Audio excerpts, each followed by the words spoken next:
Good morning, Sam Tenpenny with Tri-State Livestock News, the Fence Post, and Farm and Rancher Exchange with your Wednesday morning headlines concerning fair cattle markets. The U.S. Department of Agriculture's Food Safety and Inspection Service has issued a public health alert for an undetermined amount of imported meat and poultry products from China. A recall has not yet been requested because FSIS has been unable to identify and contact the importers, but the investigation does remain ongoing as the total amount of ineligible product is still undetermined. The meat and poultry products of concern do not identify an eligible establishment number on their packaging and were not presented to FSIS for import reinspection. These products now they are ineligible to import into the U.S., making them unfit for human consumption. The problem was identified through an investigation with the U.S. Customs and Border Protection and USDA's Animal and Plant Health Inspection Service, both of which FSIS will continue working with throughout the investigation.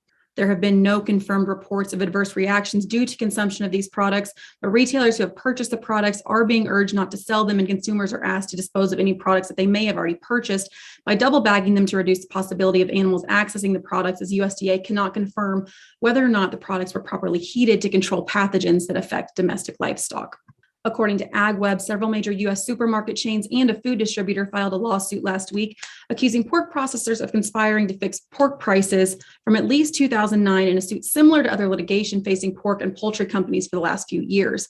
In the suit filed in the Northern District of California on December 28th, the plaintiffs accused the processors and their affiliates of working with the Indiana Packers Corporation to fix, raise, maintain, and stabilize the price of pork in U.S. markets in violation of the Sherman Act. Clemens Food Group, Hormel Food Corporation, JBS USA, Seaboard Foods, Smithfield Foods, Triumph Foods, and Tyson Foods Incorporated allegedly controlled the production and supply of pork in a coordinated effort to minimize production and boost prices by lowering the number of hog farmers in operation by 70%, the suit said. Kroger and the other plaintiffs are seeking damages to the maximum extent allowed under law, attorney fees and cost, and other relief. According to U.S. News, a federal appeals court has ruled that Tyson Foods cannot claim that it was operating under the direction of the federal government when it tried to keep its processing plants open as the coronavirus spread rapidly within them during the early days of the pandemic. So the Des Moines Register reports that a lawsuit filed by several families of 4 workers who died after contracting COVID-19 while working at Tyson's pork processing plant in Waterloo will be heard in state court after the families allege that Tyson's actions contributed to the death of their family members. Tyson had sought to move the case to federal court because it said that federal officials wanted it to keep its plants running, as the company cited an executive order that former President Donald Trump signed designating meat processors as essential infrastructure. The fact that an entity such as a meat processor is subject to pervasive federal regulation alone is not sufficient to confer federal jurisdiction, Judge Jane Kelly wrote in the decision. The court also noted that Trump's order was signed in late April of 2020 after many of its workers had already been infected, before in total more than 1,000 Tyson workers at the Waterloo plant tested positive for the virus that spring, and at least 6 died. Tyson spokesman Gary Mickelson said the Springdale, Arkansas-based company is disappointed in the court ruling, but he defended the steps that Tyson took to keep the workers safe during the pandemic. And now I'll turn things over to a familiar face here at our Fair Cattle Markets platform. Rachel Gable has all you need to know about the action plan for a fairer, more competitive, and more resilient meat and poultry supply chain that the Biden-Harris administration announced yesterday at the White House. Rachel? Thanks, Sam. I'm Rachel Gable. I'm the assistant editor of the Fence Post magazine. This week, I'm working on some coverage of President Joe Biden's roundtable on promoting competition and reducing prices in the meat industry, which, of course, he hosted on Monday. He announced 4 real priorities for this. The first being part of the 4-part plan, the investment of $1 million in new and expanded meat and poultry processing capacity funded in the American Rescue Plan. Secondly, he said he seeks to strengthen the Packers and Stockyards Act, claiming that the law was weakened by the previous administration. The third part of his 4-part plan is that the government will enforce competition laws vigorously and fairly.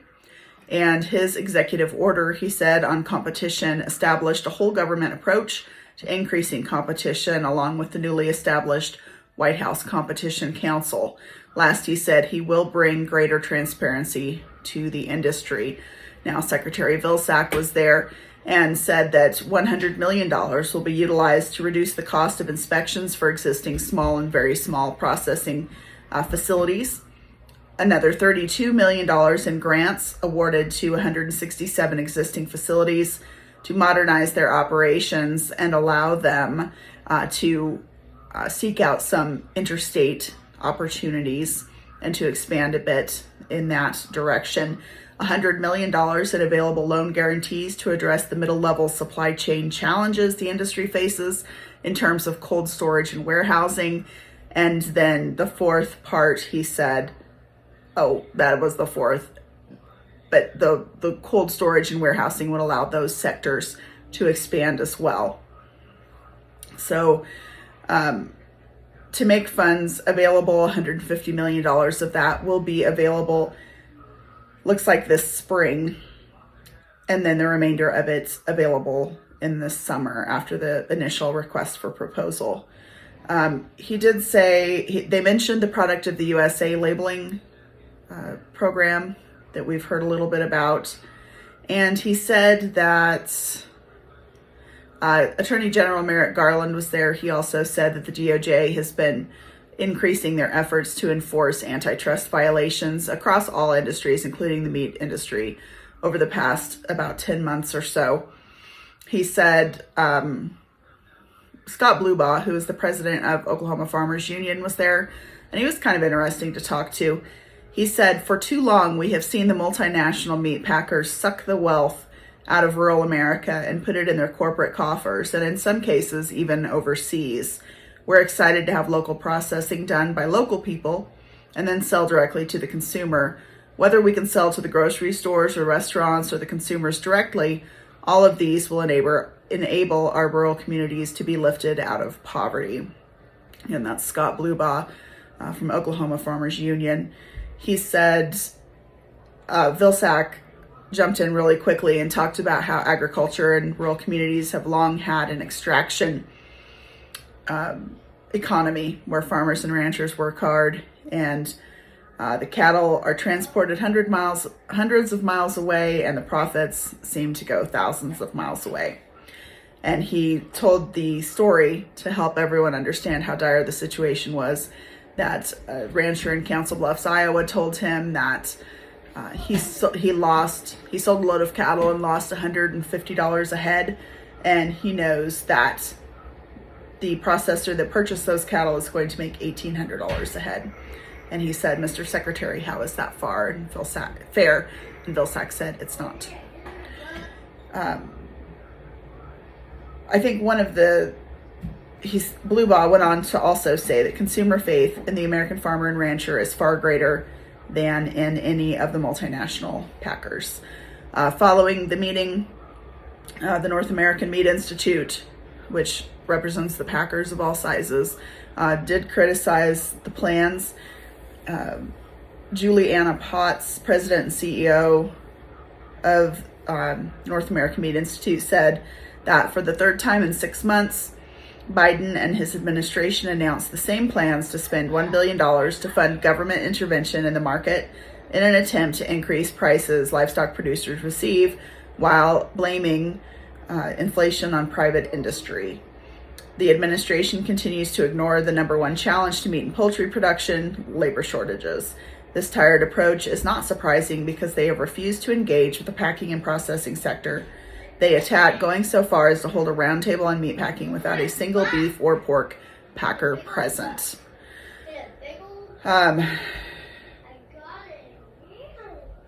The North American Meat Institute also said, according to USDA data, fed cattle prices are rising on their own without government intervention. Fourth cattle 2021 fed cattle prices are the highest in 5 years, even as wholesale beef prices have followed seasonal demand and decreased steadily since Labor Day, the end of the traditional annual high demand period. The National Chicken Council president, Mike Brown, called the plan a solution in search of a problem. The North American Meat Institute spokesperson, Sarah Little, said that staffing plants remains the biggest issue for meat packers and that the White House plan does not address that. Our members, she said, of all sizes cannot operate at capacity because they struggle to employ a long-term, stable workforce. New capacity and expanded capacity created by the government, she said, will have the same problem. So there were a number of questions that the North American Meat Institute said are left to be answered, like how much capacity does the administration think is needed? How high should cattle prices be? How long will the government-sponsored processors receive government money? When would these new plants come online? Target areas where the plants are needed, and will they have sufficient labor? That labor question is the one that seems to be coming back over and over following this meeting. So that's what I know at this point about the roundtable on the transparency and the costs in the meat industry. So I will let Sam wrap that up, and of course you can check out that coverage in the Fence Post magazine as well as Tri-State Livestock News this week. Have a good week.